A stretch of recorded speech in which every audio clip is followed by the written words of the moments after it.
Hello and welcome to yesterday's Airlines. It's time for another look at one of my 1/400 scale airliner fleets, and today we're going to concentrate on one of the big US4 trunk airlines, and that is United Airlines. And United Airlines is stored over in the United States section of the fleet, which you can see here directly in front of the camera, and it is in the tall cabinet along with several of the other major trunk airlines of the regulated era. So let's move over to that cabinet and you'll gradually see that we've got Pan Am at the top, Transworld beneath them, then American, then Eastern, and then United down here. And you can see that there are so many United Airlines aircraft that they don't fit all on one shelf.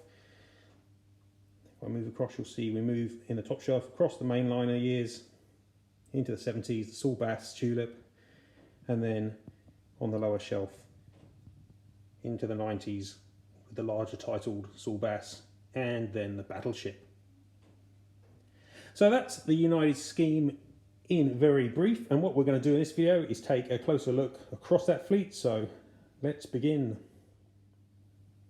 Okay, now as with my other fleet videos, I'm going to start at the part of collection that represents the oldest aircraft.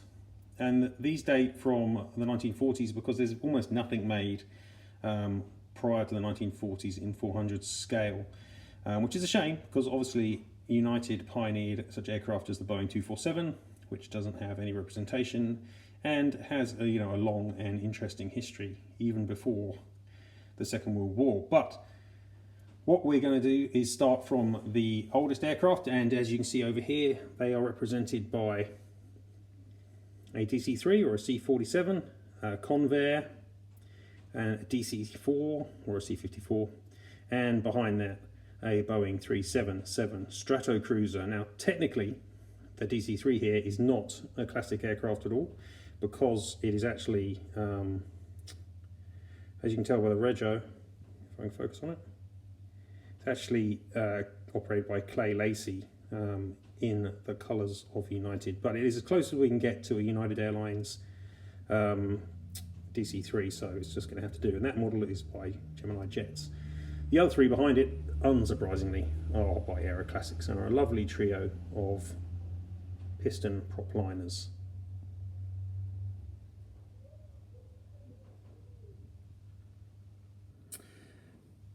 Very quickly we get into much later into the mid-50s, and we start seeing the first mainline scheme. Incidentally, most of these early United schemes are known as the Mainliner. The airline itself would advertise on this concept of having the main line, which ran through New York, Chicago to San Francisco, and operated in a variety of schemes with the blue and the red.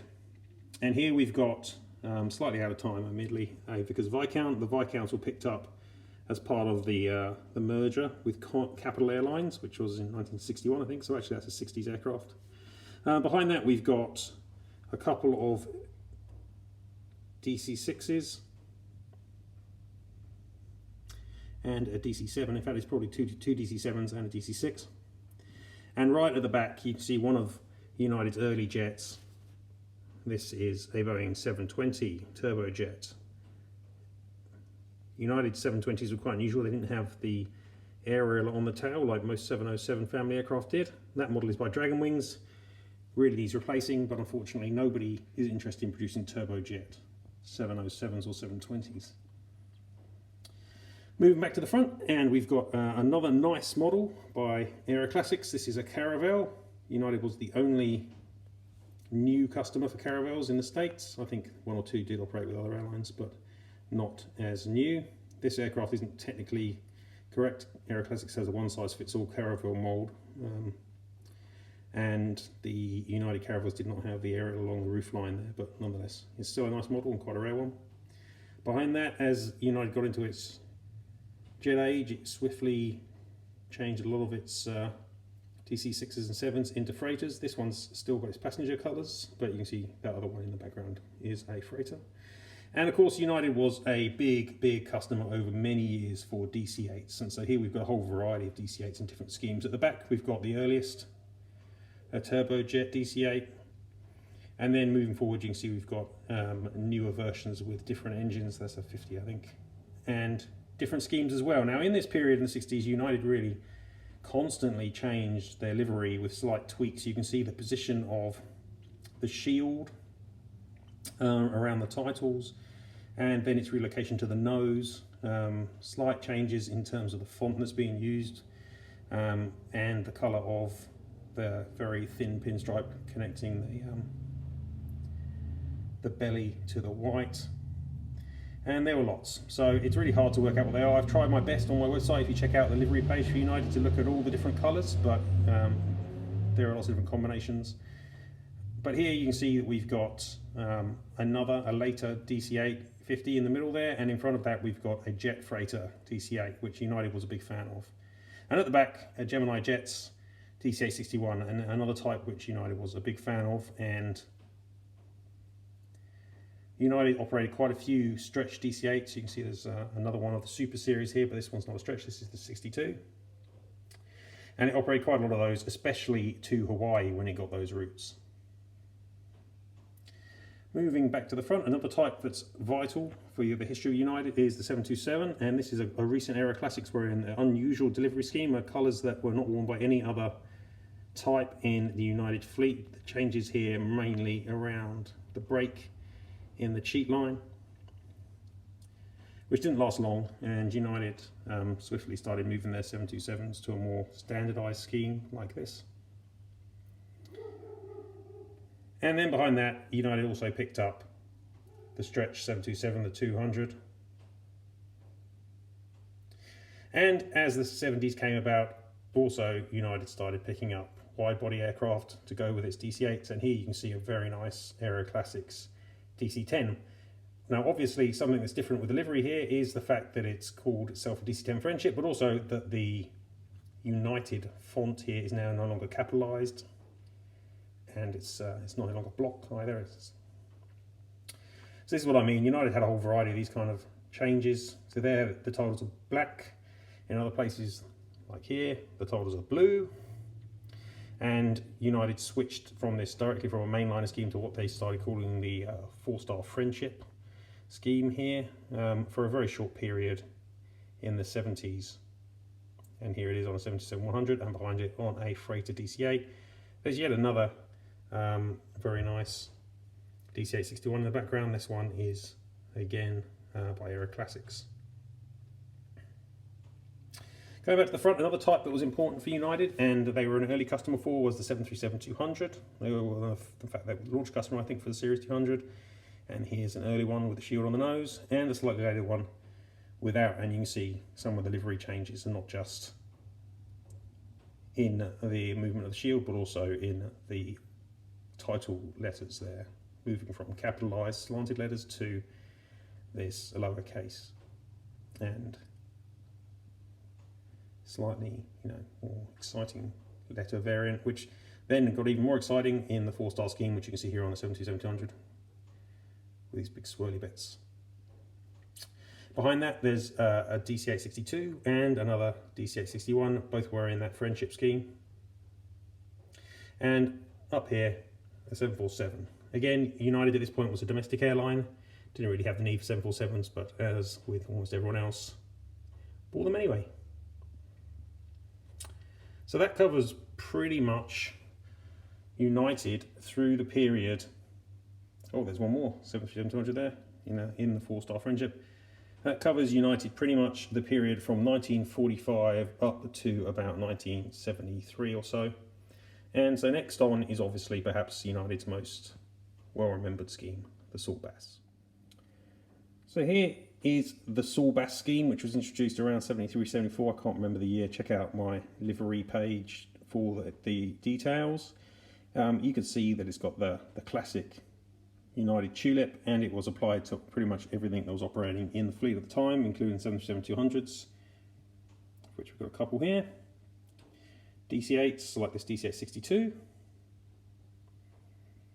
727-100s, and the 727-200s as well, and to the jet freighter DC-8s, which still remain in service quite comfortably. And obviously United was changing itself. It was moving from one of the big 4 trunk carriers into the deregulated era where it would grow to become a global airline. The DC-10s obviously gained the Sawbass, as you can see here in this another lovely Aero Classics example. And the DC-861s were re-engined with CFMs to become DC-870s, like this one from geminijets. But United took advantage of the weakness of Pan Am in the 80s and acquired their Pacific division for not very much, 500 million I think it was. Plus it got some aircraft free, including most of Pan Am's TriStar 500 fleet, and this model is by ngmodels, a beautiful recent release. It also got 747 SPs, and this again is ngmodels, a release from only a month or 2 ago. And on the domestic front, it was busy acquiring new age wide bodies like the 767-200, it's one by Aero Classics, and new age narrow bodies like the 737-300, again, this one is by Aero Classics. So United did well in the 80s. Unlike Pan Am and TWA, United successfully navigated the waters, it fortified its hub operations, and grew strongly. And moving into the 90s, it changed up its Sawbass scheme slightly anyway, by rearranging the base scheme, moving the titles and the cheat line. So that's what we'll look at next. Okay, so into the 90s, and as I said, United increased the size of the titles on their scheme and lowered the cheat line to produce a modified Sawbass, which was handsome and looked very nice. At the front, first off, we can see that regional airlines are beginning to pair with the majors, and here we've got Air Wisconsin, which became a major United carrier operating BA 146s. I think these aren't all Air Wisconsin actually, I can't actually remember. I think a couple of them may be Aspen, I think that one might be Aspen. But nonetheless, there's a range of airlines operating for United in United feeder colours. And the rest of the fleet gained the new enlarged titles. Here we've got a DC-10 and a 727 obviously. And as United began to expand its international routes and replace some of the old metal it acquired from Pan Am, it acquired new 747-400s. That one's by Gemini. United also became a big fan of the 757 and the 767-300. Here the 757 model is a very early NG model, it's a really beautiful, a really beautiful one. And the 76 is by Gemini. And behind, a very recent 747 SP. Okie doke. Now the last scheme in my collection for United is the Battleship, or the Battleship Grey. I'm not sure what the official name of the scheme was, but it's become fairly well known as the Battleship Grey scheme. Never a scheme that I particularly liked, a very business-like scheme.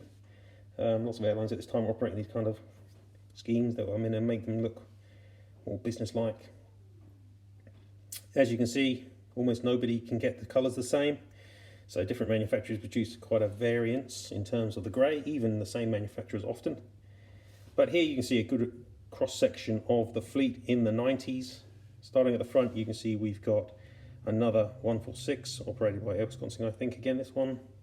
And then a very oddly coloured CRJ, which is incredibly light. Behind that there is an A320, United was an early operator of the type, and a 757. And behind a pair of 767s and another DC-10. And the last aircraft here that I haven't talked about are again another lovely NG 747 SP.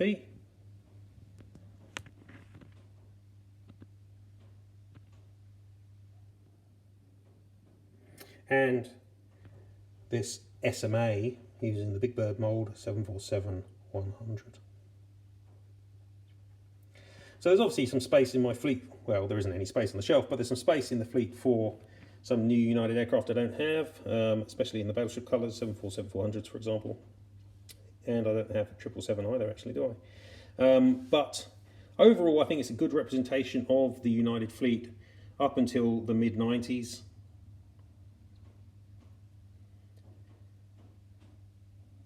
and the earlier decades. I try and slot new models in as I can, like I managed somehow to fit in those two NGSPs that just came out, but it's getting more and more difficult. There's not a lot of space left on the shelves. But there's not a huge amount missing now, I don't think so. So that's all good. Okay, anyway, well I hope you've enjoyed looking at my video of the United Airlines fleet that I have amassed. Check out my other fleet videos and check out my other content and like and subscribe. Obviously, check out yesterdaysairlines.com where a huge amount of material like this is stored, and check out my Instagram and Facebook channels as well. I hope you enjoyed the video. Thanks very much for watching. See you later, guys.